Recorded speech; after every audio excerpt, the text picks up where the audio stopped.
She still can't even stand. She's so wobbly. Zhang Weili is furious. She's upset. But 100%. Oh, welcome in everyone to a brand new edition of Axe Cave Picks, episode 192. Today is Friday, August 29th, 2025. Little off week, Labor Day action weekend, kid. How you doing? Yeah, it's a freaknik going on out there in this weekend. No UFC, but yeah, I mean, no better word to describe it, but like a misfit weekend, the land of the misfit toys, you know, with what's going on. Yeah, we got a lot of action this weekend despite no UFC. We got Dirty Boxing, Misfits 22. We got Craig Jones Invitational. Let's go to Paris. We got WWE Clash in Paris. Dana White Contender Series obviously continues on week 4 on Tuesday. We got a lot of news to talk about as well. And then we end it with BKFC. Joey will take us home there. But, kid, we'll recap last week, UFC Shanghai. Johnny Walker had other fucking plans, baby. Yes, Great call on you, getting the knockout, getting it outright, plus 270. He gets the knockout in the second round. Zhang Min Yang. Got to go back to the drawing board, kid. Yeah, one in kind of the most Johnny Walker fashion, right? Like an unexpected leg kick puts him out numb. I don't know if it was that like drop foot nerve, you know what I mean? Right? Like it's happened to Sean O'Malley. We've seen it, Michael Chandler. If you could remind me who else possibly, but those stick out to my mind. But yeah, he put his leg to sleep and, unleashed a ground and pound. And I'm trying to think, like, is he with Straight Blast? Is he with SBG? Because if that's the case, his move to John Kavanaugh has been aces. I tweeted about that. Yeah, I think he has been with John Kavanaugh for the last few, ever since like Magomed Ankalaev fight, the one in Abu Dhabi. I think he's been with them. But still has a little of the antics, but most of it's gone away. He's been more calculated. And I mean, it's proven with the win streak, right? I mean, it was all leading for Ming Yang Zhang to get pushed, but now you got to push Johnny Walker.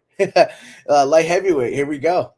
Yeah, I mean, as soon as we're ready to write off Johnny Walker and he's on like a 2-fight losing streak, here he comes and starts surprising everyone. So, it's good for Johnny. Does go up 1 to number 12 in that light heavyweight division. Ming Yang drops to number 15, but not a bad loss for him. He's still young into the UFC. They were trying to catapult him on Johnny Walker's name. Johnny Walker said no. So yeah, he was surviving, and it's not the worst loss, right? So you can see him build himself back up again. Certainly, it's for Ming Yang. Yeah, absolutely, and great. I'm glad he got the performance of the night as well. Catch weight 153 pounds. I mean, we kind of saw this coming, right? We saw how like Brian Ortega looked at the scale and the whole controversy surrounding it. Yeah, I mean, say what you want. Aljo taking the fight, 153 pounds, 5-0. I mean, he just dominated. A little more striking than I thought it would be. But even during the exchanges and the grappling towards the later in the fight, Aljo just dominated. And he's in the top 5 now in that featherweight division. Kid, I think he's 1 win away. You could say that. You definitely have an argument there. And 145, it would have been the same story. Here you could see 155. I know it was a catch weight, but either way, Aljo was going to win this fight, and it set himself up nice. He's got the credentials, ex-champion, make a name for himself in the weight class. But the Mosvar loss, I think, still. I was just looking back at it. I was high hum about Aljo getting that 145 title shot, but I look at that Mosvar and all the fighters surrounding it, right? Ron Murphy. I don't know. It's a hard argument, but yes, Aljo, based on credentials and accolades, you could say deserves a shot soon. I don't even know if you go and run that back if you're Aljo. Like, it was a coin flip fight. I thought you could have gave it to Aljo. Mosvar wound up winning it. Diego's going to fight. Maybe you fight a Yair Rodriguez fight in late December. I know he's about to get married, Aljo, but maybe early next year. But, Laurent Murphy's definitely going to get that fight next against Volk. And I guess you see where the cards land. I don't know if the winner is essentially next between Diego Lopez and Lord Silva. So we'll see. I think he's 1 fight away, and maybe a Yair Rodriguez fight. I really, honestly, I wouldn't run that back with Mosvar if I was him.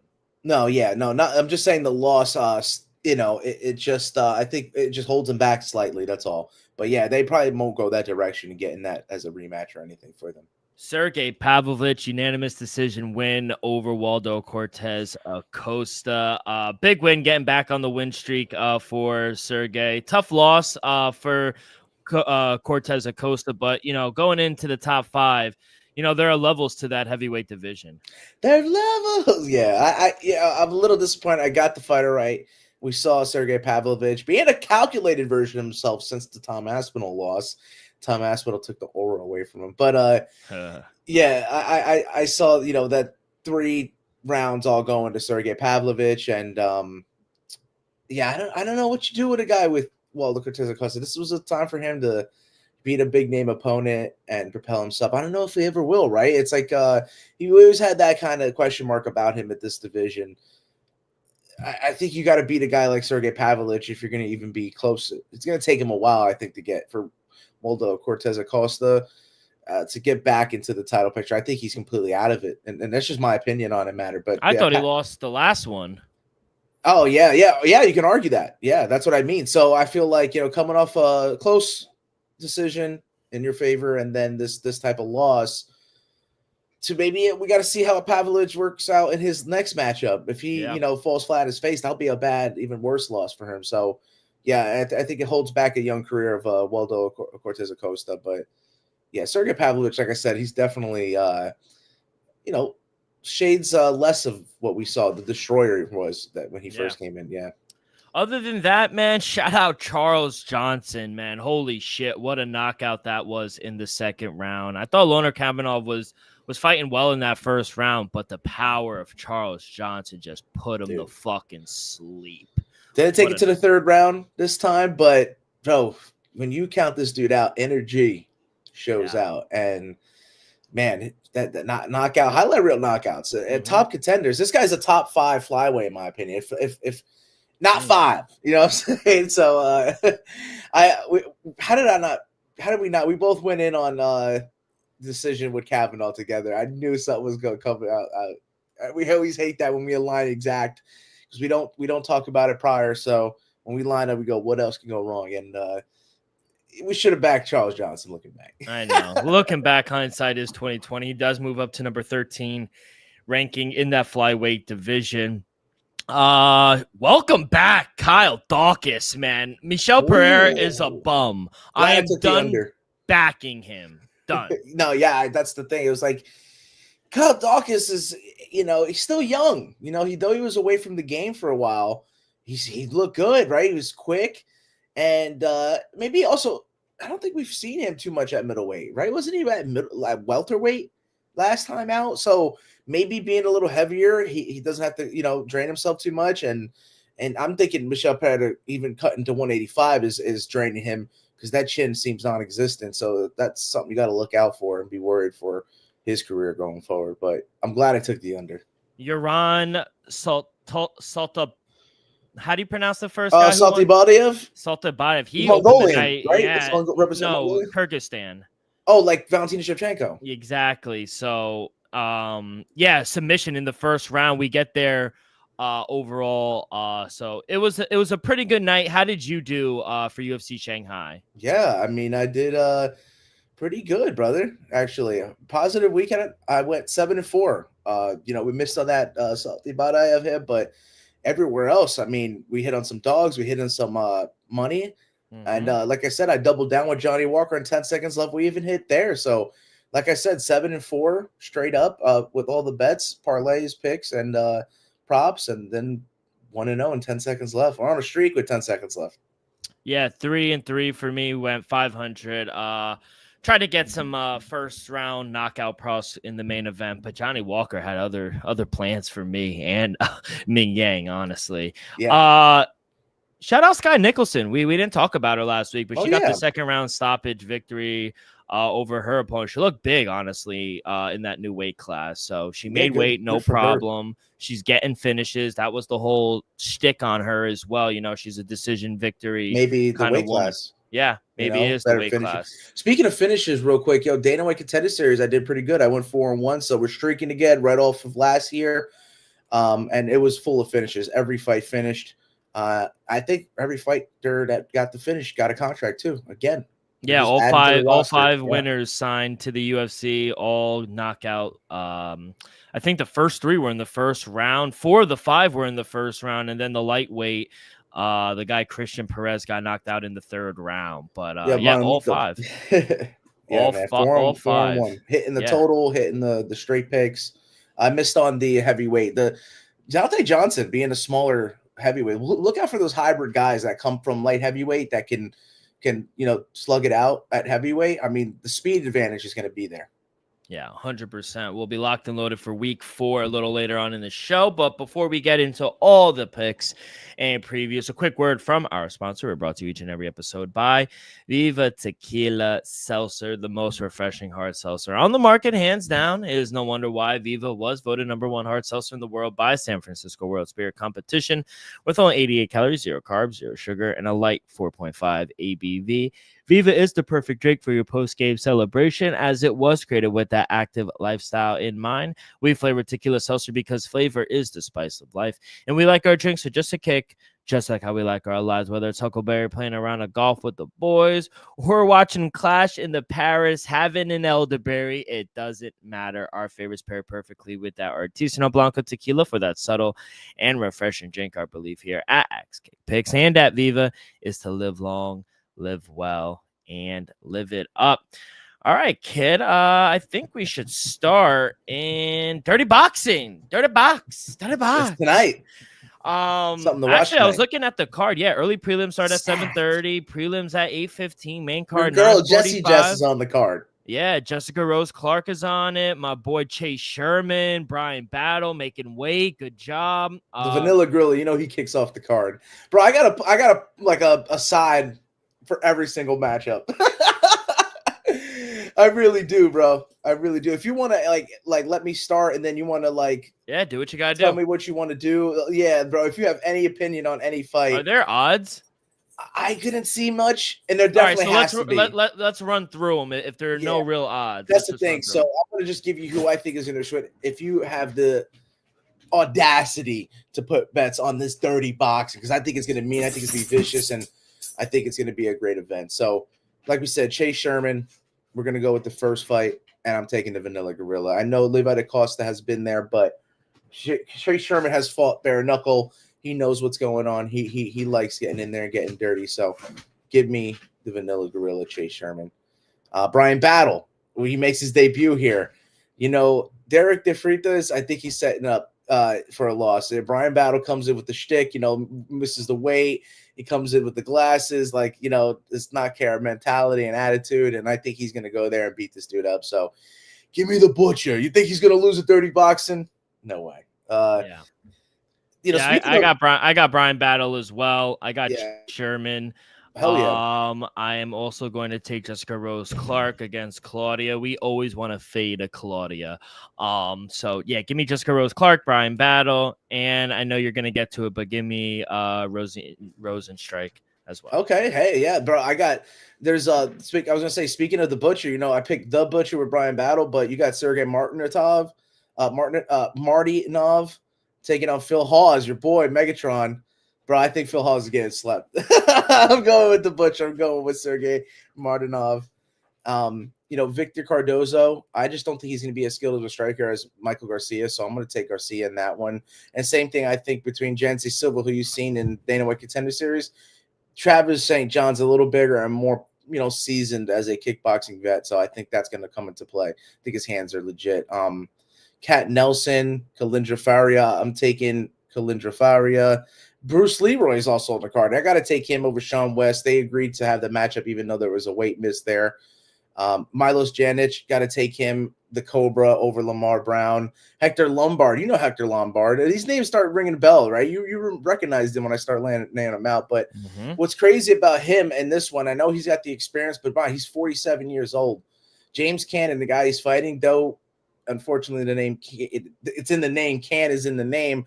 I'm gonna side with him. I feel like Hector Lombard, though, seeing him get put out sometimes, I feel like he can lose. So that could be an upset there for you guys. James Cannon take over Hector Lombard, because I know the money's gonna probably be on Hector Lombard. Tyson Nam, Ricky Bandejas, got to take Ricky Bandejas. I mean, this is a massive card. How many we just announced? I'm taking Hollywood Bailey against Sean Houston, and then I'm siding with Jesse, just like you said.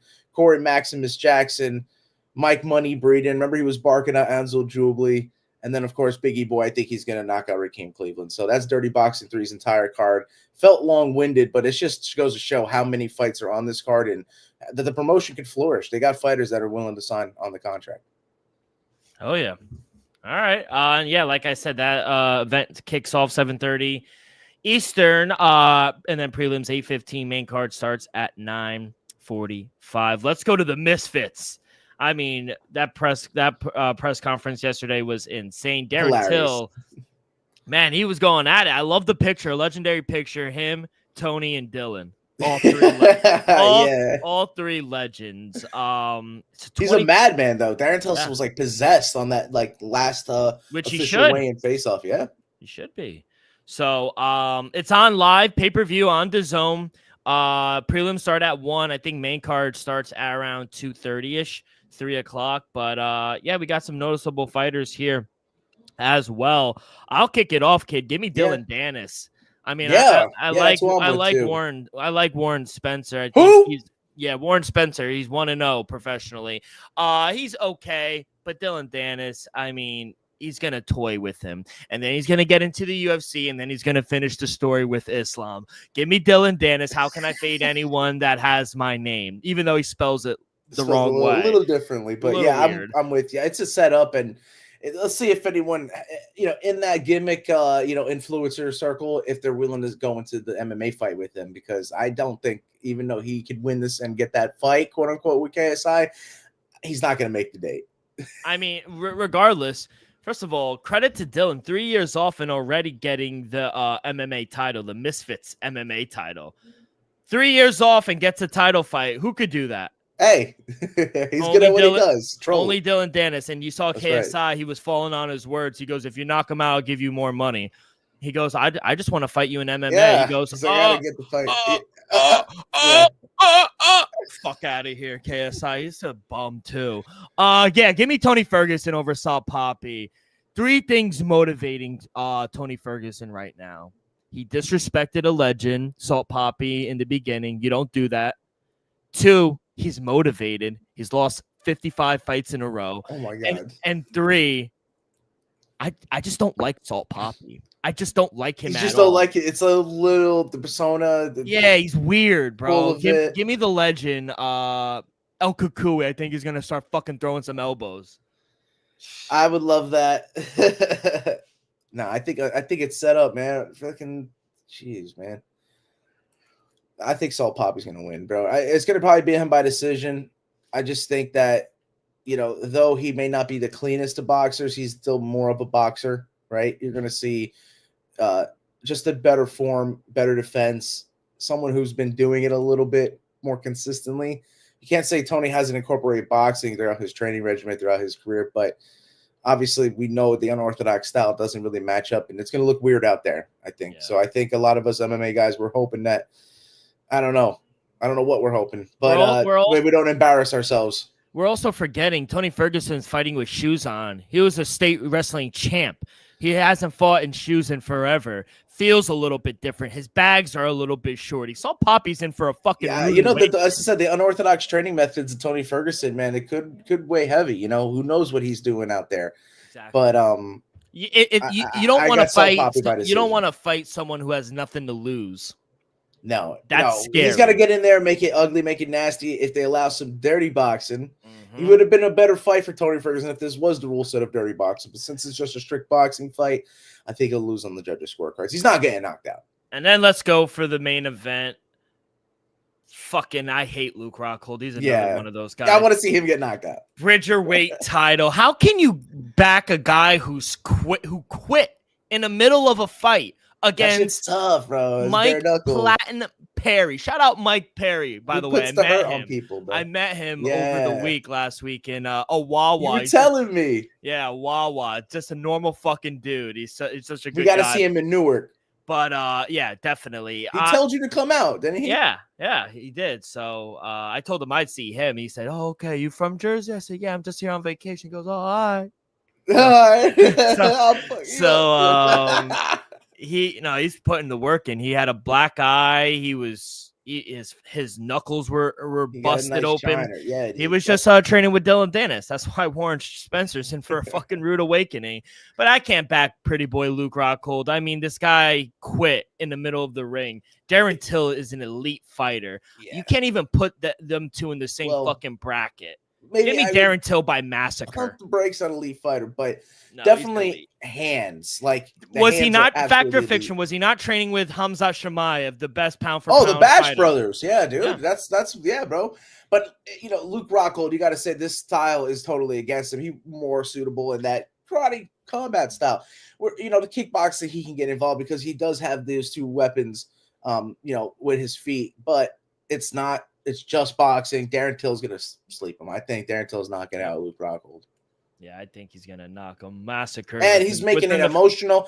He's one of the few guys I feel like if Darren Till's angry, you're in a bad spot. Like a lot of guys, I think if they get too emotional, you can play with them. You might have them and you might be pupping them a little bit, but controlling the situation emotionally and you're in their head rent free. But I feel like Darren Till is doing this on purpose to make him motivated to go in there angry and knock Luke Rockhold heads out. Darren Till will verse the winner of Mike Perry and little heathen, Jeremy Stevens. Who? Luke Rockhold. Not Luke Rockhold, Darren Till. He's massive for them. That doesn't matter. Oh, bro, I don't think they would want to fight Darren Till. They were already in talks. Darren Till didn't want to do BKFC. That was the thing. Look at Jake Paul and Tank. Weight is just a fucking number. These people don't care. If the money is right, these people will fucking fight. Put that on a shirt. I think if it's with gloves, Darren Till can knock out Jake Paul. No. But Jake Paul can knock out Gervonta Davis. No. There's levels.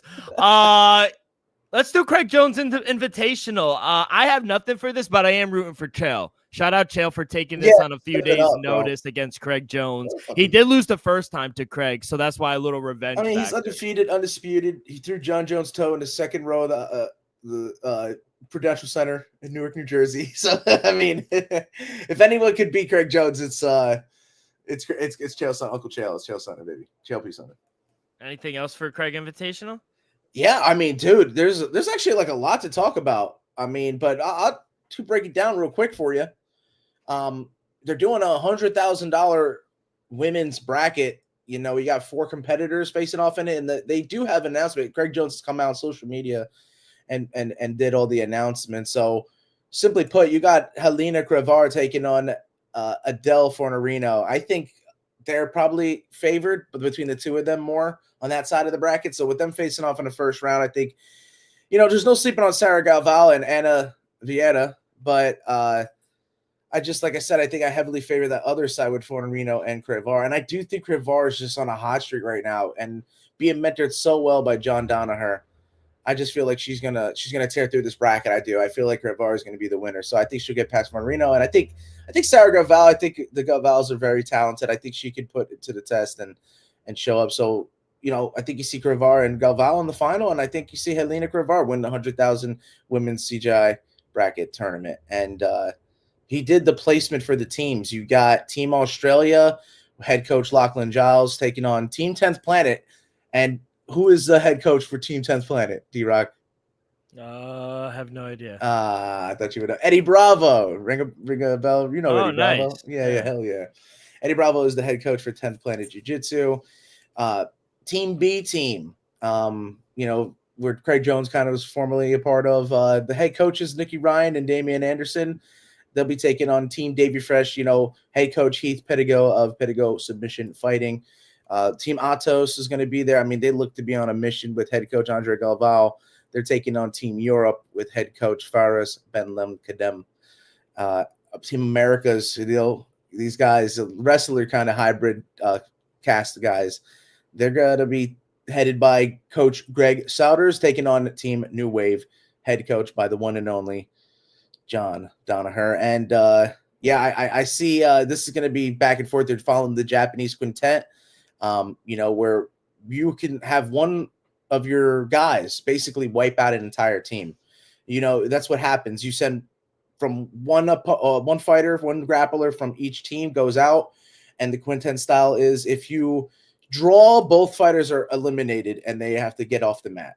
But of course, if someone finds their way to a submission, they stay there until someone can beat them. Otherwise, they could, like I said, there could be one guy. I think like Nicky Rodriguez did that a little bit ago. He came out and he just was wiping the teams away. He was beating everybody.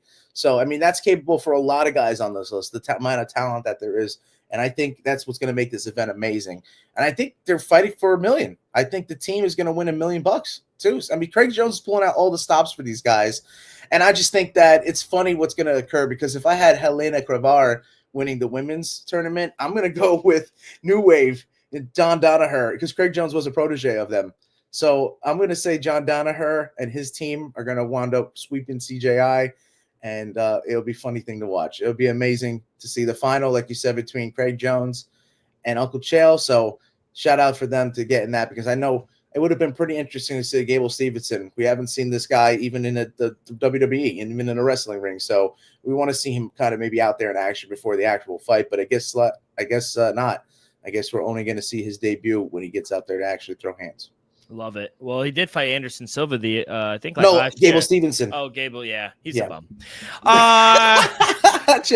Let's go to Paris. We'll talk about and it's on Sunday, 2 p.m. Eastern. It's a 7:00 show on Paris. The arena is going to be fucking buzzing. It's going to be nice. It's live on Peacock in the United States. Last Sunday, where we could actually watch things because football is back if you were living under a fucking rock. But yeah, we got some pretty good cards here, kid. I want to start with a women's match. Becky Lynch, the man, taking on the Hall of Famer, Nikki Bella. No, shout out. What do you got here? You'll lead us off. I think it's a little tough spot to be turning over belts at this moment in time. And I think this is one of them. We like Nikki Bella coming back, but maybe a little too long away from the ring makes me think that Becky Lynch has got the edge here, so she'll retain. If they give Nikki Bella the belt right out the gate, I think that'd be shocking. Yeah, so I got to go with Becky Lynch. Yeah, I agree. Yeah, give me Becky Lynch. Nikki Bella's a Hall of Famer. She's a great asset to the WWE. I think she'll hold her own in the ring, but Becky Lynch is possibly the best ever, and her work right now is great on the mic, in the ring. I think she's so good. I think she'll continue to run as champ, so I'm looking forward to her run. Her versus Bayley long term, but I think Becky Lynch wins here. Let's go to the next one. Sheamus versus Rusev. I like both of these guys, and I think they've had some great matches on Raw. Donnybrook. Yeah, exactly. But Sheamus is a future Hall of Famer, and he could put on great matches, but it's time to heat Rusev up, and having him run through one of the toughest guys in the WWE will do that to you. Give me Rusev, baby. I think he beats Sheamus. Yeah, we as fans, I felt like we have wanted a lot of guys making their return, right? And Rusev has done that, and where's the reception been, right? There has been none. It's been a little lackluster. So I feel like, unfortunately, though, I feel like these type of rule sets should favor Sheamus and his style. He likes to get in there. He likes to fight. I think Rusev could do the same. I'm with you. I'm going to take Rusev. I think, at the end of the day, they got to make his return mean something. This would do that, right? So it's unfortunately for Sheamus. Singles match between my tribal chief and yours. Roman Reigns taking on Bronson Reed. Roman Reigns, it's well documented. He's one of my favorite wrestlers of all time. He's the best thing on every show. He might be the greatest promo ever in my book. And I know that's a bold statement. I just want to see him get the title back, and I wouldn't mind seeing him return to the dark side. I think he's the favorite bad guy of all time. All that being said, He doesn't have Braun Breaker, and Reed does. This Breaker is Paul Heyman. Exactly, not anymore. Breaker is the next guy, and he could easily help his boy out here. It wouldn't only give Reed a deserving big guy with tons of potential, a huge win for him. It could set things up going forward as well. And if Roman Reigns winds up losing, will he be a top guy still? I think so, but I think Bronson Reed pulls off the major upset here with some help. Yeah, I mean, and also you got to look at like these guys and the pushes they're getting, not only in front of the cameras of the WWE, but elsewhere. I'm pretty sure I just seen Bronson Reed on a podcast. I think it was Two Bears, One Cave, which is Tom Segura's and Bert Kreischer's podcast. But you have like Stavros Halkias and Chris DiStefano taking over for it's. The Summer Bears was absolutely hilarious, and I think Bronson Reed was a guest on it, and it just shows the push that WWE is getting behind this guy. So I know everything you spoke of Roman Reigns, and I'm in agreement. He's the tribal chief. He's the original, the OTC, right? So hard to fade him, but I just think the push is behind the other guys. Roman Reigns is a company guy. He will put his name over. He will let others go over on his name. So, yeah, I'm with the bad guys at the moment. There's too many advantages they have going on.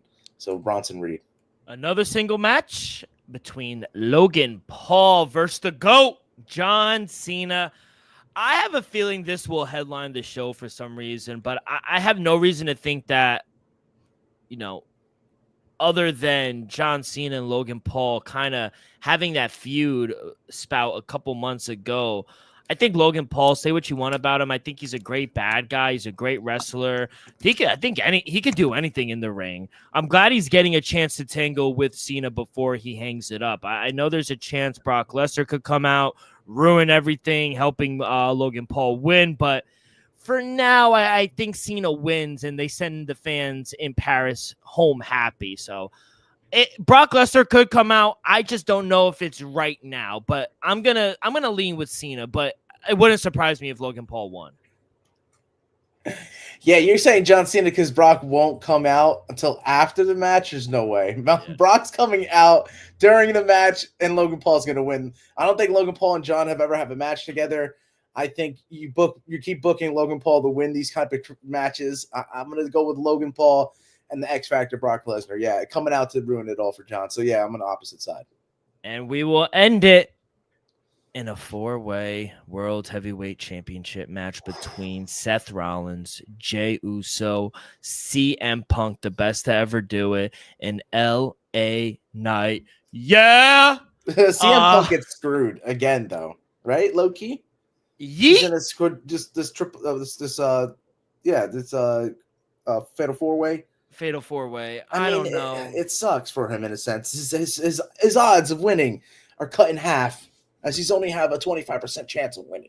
I think this match has some of the best talent in the world, honestly, competing. Yeah. Seth Rollins could be in a lot of trouble. He's fighting the best in the world and two of the most popular wrestlers of the world. They're so over. It's crazy. All three have really good reason to want to hurt him, and he should be considered a huge underdog, but I just don't see the WWE and Paul Levesque taking the title off of Seth Rollins just yet. Dude. He has plenty of guys who could help him win, and it wouldn't shock me if one of the other three turned bad. I'm not sure if you could turn Jey Uso. No. The fans love him too much. You can't turn any of them, not them. CM Punk is a much better bad guy than good guy, but also turning and siding with Rollins is just so far-fetched, I think. I'm not even sure if Vince Russo would do that. So Vince Russo drop. Holy shit. I just think LA Knight could flip it. If anyone, I think it's LA Knight, but no matter how it plays out, I think Seth is retaining. Yeah, Seth is going to retain. He's got Bronson Reed, Braun Breaker in his corner, bro. Paul Heyman. That's why I went into my decision to pick Bronson Reed before. I feel like any other thing besides a victory for him may cut him out of that storyline, and you just don't do that right now. I think you let them all look strong, and that's a win over Roman Reigns and have Seth retain in this one. Shout out Vince Russo, too, by the way. And Dave Metzger. Yeah. Holy shit. But yeah, that's going to do it for Clash in Paris, 2 p.m. on Sunday. So set your fucking alarms. Clock's going backward, too. Yeah, Get not an till hour what? sleep. November, though. November. No, September. What? Yeah, this weekend. Damn. Daylight savings exactly. All right, kid, before we go to some news, Dana White Contender Series, week 4, you got 5 picks. What do you got? Man, I've had so many picks this weekend, and there's no UFC, but there's Dana White Contender Series, and like I said, coming off of another 4-win weekend, well, weekday, like Tuesday. I wish I had the 9 o'clock starts. It's killing me because I'm not out of work until that time. So I'm missing these 8 o'clock starts. But Tommy McMillan finally gets his chance to crack at the UFC, and, the guy he's fighting, David Moygan, I think it's pretty tough. So the unfortunate thing is I think the victor of this one is going to be based on the judges' scorecards, and I don't know if that gets you a UFC contract. I'm going with the total, going over 2.5 rounds. I think that first fight you see the judges. And maybe the same for the next one. Antoine Ho, he's been in Dana White Contender Series before. He looks kind of short. I think Loner Kavanaugh was the one to defeat him. Frank Silva's out, and you got Eduardo Enrique stepping in, and he's more seasoned a vet. I think the first time out, you may could have seen an Antoine Ho victory straight up or finished. But I think we see the judges again. I think in back-to-back fights after all these, I think there's a law of averages in the play as well. We've been seeing a lot of finishes. I think it may slow down just to begin this card, and that's what 2 back-to-back decisions. I'm going to go over 2.5 rounds in that fight again. That featured bout, I like it. This lightweight matchup, you got Mandel Nallo and Samuel Silva. If you look at the resume, the records indicate that this is going to be a finished fight. This fight is not going to the judges. I think not Mandel Nallo might be the right side to go, but I think he's heavily favored, and I'm not willing to back the dog, but I just see a finish, and I'll take the under as opposed to the first 2 totals I've taken. And me and totals with Dana White Contender Series, I think my record's really good. It's got to be about 90%. So that's all the totals there. And then the straight-up picks I'm going to take in the co-main and main event. Theo Haig is an underdog against Oleksiejczuk. And Oleksiejczuk, as we've seen with a lot of our Polish power brothers, the ground game is the weakness, and Theo Haig has found a way to submit every single one of his fights, every single one of his opponents. And I think you get more of the same in this one. I'm taking the underdog, the jiu-jitsu guys. Biased. Who else on this type of weekend but taking Theo Haig there? And then Jack Congdon against John Paul Lebsiani. Lebsiani, I think, is more polished a fighter, but it's like I say, it goes as the cliche would say. It's not about the size of the dog in the fight. It's about the size of the fight and the dog. And I think Jack Congdon's got it. So I think he's also a dog on the cards and on the odds, and that's who I'm going to take. I'm going to go again dog hunting for my 2 sightings. Give me Jack Congdon in that Dana White Contender Series main event. Let's go. Good luck, kid. Tuesday, 8 p.m. on ESPN. Nothing's going on Tuesday. Make sure you go over to ESPN. By the way, I checked in. You're right. November 2nd, daylight savings. The fuck was I thinking? I'm not ready for 7:30 a.m. starts for freaking one Friday fights. We got some news, kid. TKO announced a number of UFC events will take place at the Delta Center in Salt Lake City, Utah in 2026. Park City, here we come, baby. Call your brother. I'm coming over, baby. Some skiing, some snowboarding, ready to visit the LDS church. You name it. Yeah, Latter-day Saints, baby. Diego Ferreira will take on Alexander Hernandez. Quick turnaround. September 13th for Hernandez at Noche UFC. We're also losing Chiwiwi. He's out of his fight against Rob. That was a quick dropout. Jeez. Yeah, he got injured, but a quick turnaround for Alexander Hernandez. That's a cracking matchup. Ferreira likes to throw a little. You could see him actually having a chance with the slight strength advantage compared to Chase Hooper, the last one, that they could kind of incorporate some grappling. But, man, who knows? Alex Hernandez, he could get on a kind of knockout streak. Love it. Yeah, it could happen. I love it. UFC Perth, September 27th. Jake Matthews taking on Neil Magny, baby. Neil Magny coming off that big win now, kid. He's going to make his way all the way down to Perth against who again? Jake Matthews. Ooh, that's a tough one, Magny dude. By decision. I think I heard some Randy Brown news too. Yeah, I'll get. Oh, you got that? Oh, word. All right, I like that matchup. Jake Matthews, though. he might be on that back and forth formula. What did he do in his last matchup? If he lost, Pulled out. No, I don't know. I don't know what to make of it then. He's a bum, and he's going against Stop. a Hall of Famer. Good fight. October 4th, UFC 320. Josh Emmett taking on Yusuf Zalal. Big step up for Yusuf Zalal. He didn't get the guys he wanted, but Josh Emmett's going to come to bang. Yeah. I mean, he might. He sets up really well. I was watching a slow-mo breakdown of Josh Emmett and Ilia Topuria. Just the level Ilia Topuria is on to avoid Josh Emmett's setups and stuff so he can crack, bro. It could be a tough one for Yusuf Zalal, but if Yusuf Zalal is the truth, like we think he is, he passes this test. So I'm a little torn. I got to break it down a little longer before I go with the side. UFC Rio, October 11th. Gabriel Bonfim is going to take on Rude Boy. Love that fight. That's a good fight. Yeah, it's a tough one, right? You said Gabriel Bonfim. Yeah. Right? We'll see. I'm with Randy Rude Boy till I die, baby. Bomba Clot, Jamaica stand up. Let's do this. I'm taking New Randy York Rude Boy stand down. up. That's it. October 18th, UFC Vancouver gets a good one. Davy Grant coming off a big win, taking on the Canadian Charles Jourdain. Give me Davy Grant. Yeah, give me He's Davy a Grant. dog. Another classic vintage Davy Grant performance. Gets a cut and wins every other round. Let's fucking go. Now we got big fights here for UFC 321, October 25th. Headlined by Tom Aspinall taking on Cyril Gane. We got for the vacant strawweight women's belt, Verna Kakara Jantaroba taking on Mackenzie Dern. What? I'm happy. I'm so happy. I'm so happy. I'm so happy. Oh, man. This is just what Mackenzie the Dern via division needs. submission. This is just what I needed. This is just what the division needed. Oh, my but God. we knew Verna was gonna get the title shot, but obviously that super fight we'll talk about in a second.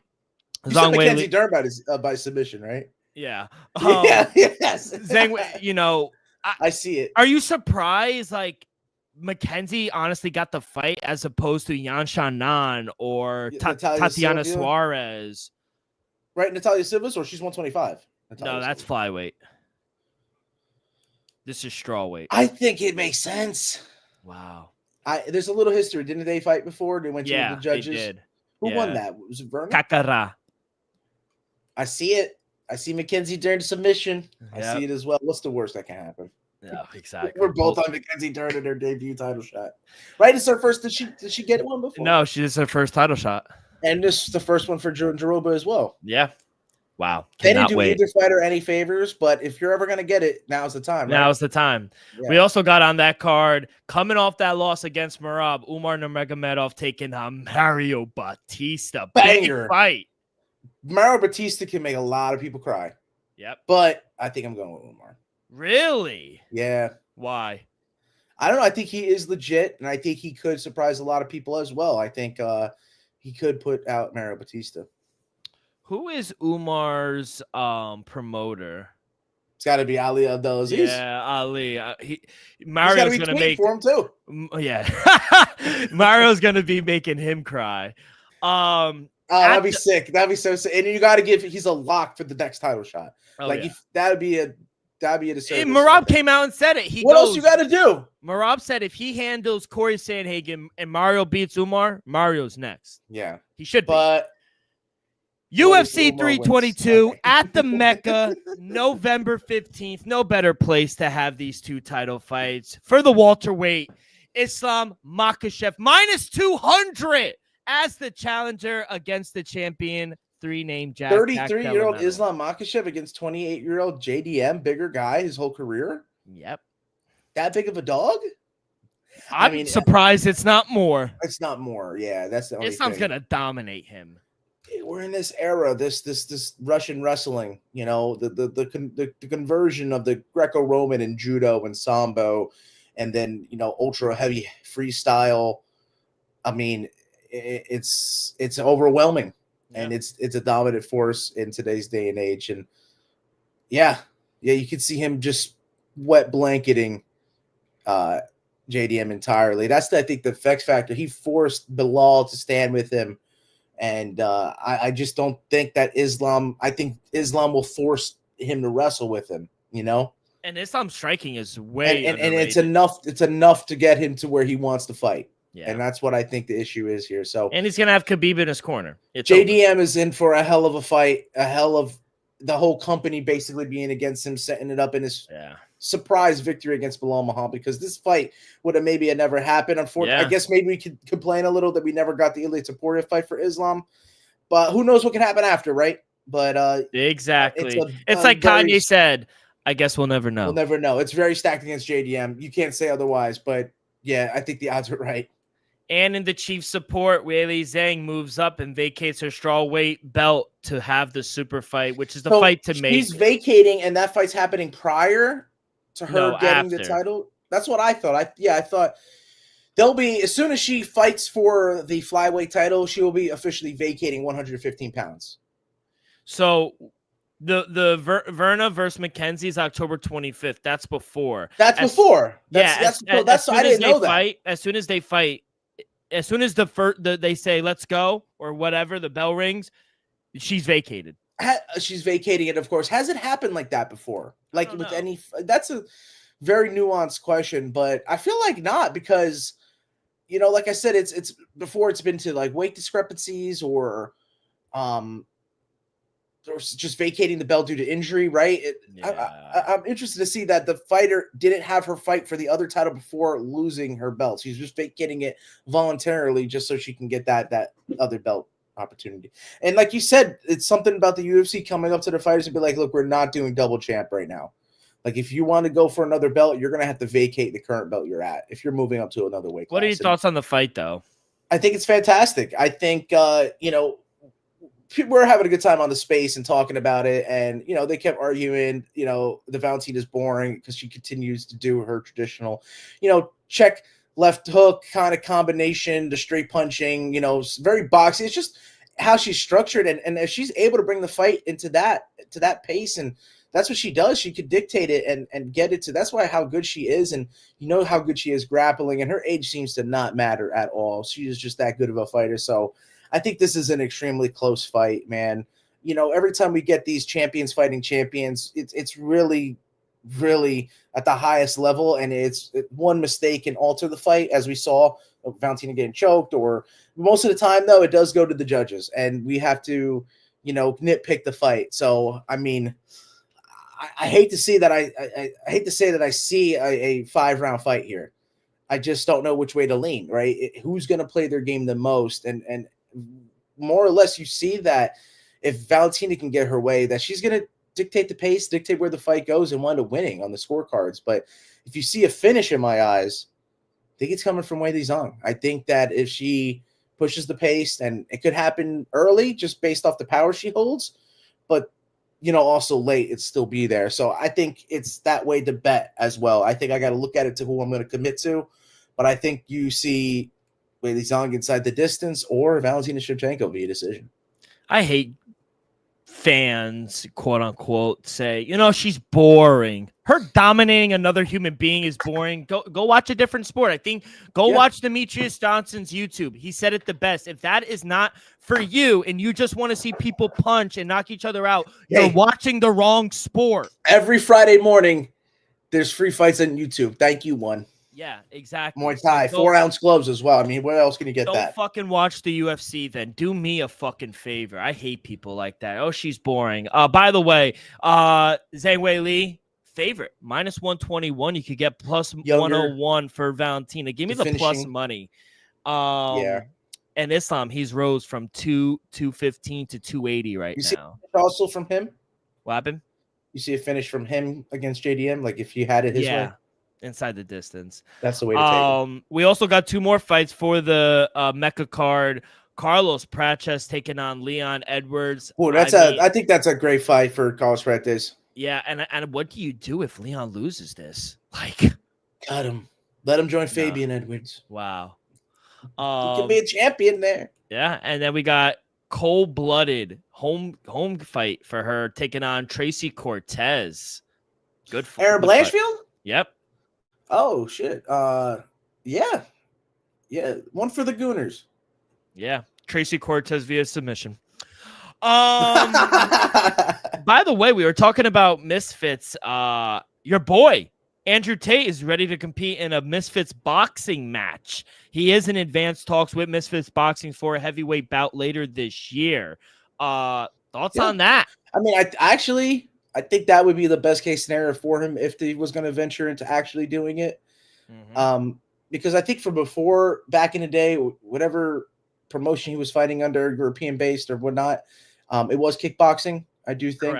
I don't know if it was any mixed martial arts in there, but I just think it's a safe way, especially if you do and have seen his style, if that's actually how he fights. I don't think he's going to have to worry about legs coming over the top, head kick coming his way, which I think leaning back with the head and the chin up is where that's going to come into play. I think he could probably outclass some guys. I think when you get to a certain level, though, that won't work because these overhand shots will connect on a guy that's leaning back, and that chin will get to see Andrew Tate go out. But I don't think that they're going to do that. I don't think that appears to the audience or his following. And, I think that the Misfits brand can kind of afford to kind of back a guy like that. So they're going to set him up with fights that he's going to win. And I don't think you're going to see him in any of those positions. So, yeah, boxing is all you'll get, and you only see him with an easy win. All right, kid. Let's end it off with some BKFC. 10 seconds left. What do you got for us? Yeah, brother. They're all the way in Budva. So they got the hometown guy, Vaso Bakosevic.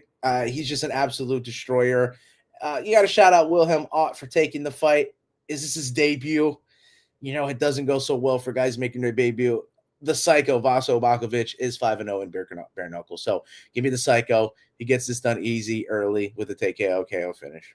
I also wanted to say, the show must go on here. Real American Fighting 1, their debut is going on. It's going to stream on Fox Nation. Oh, Nichols, brand, right?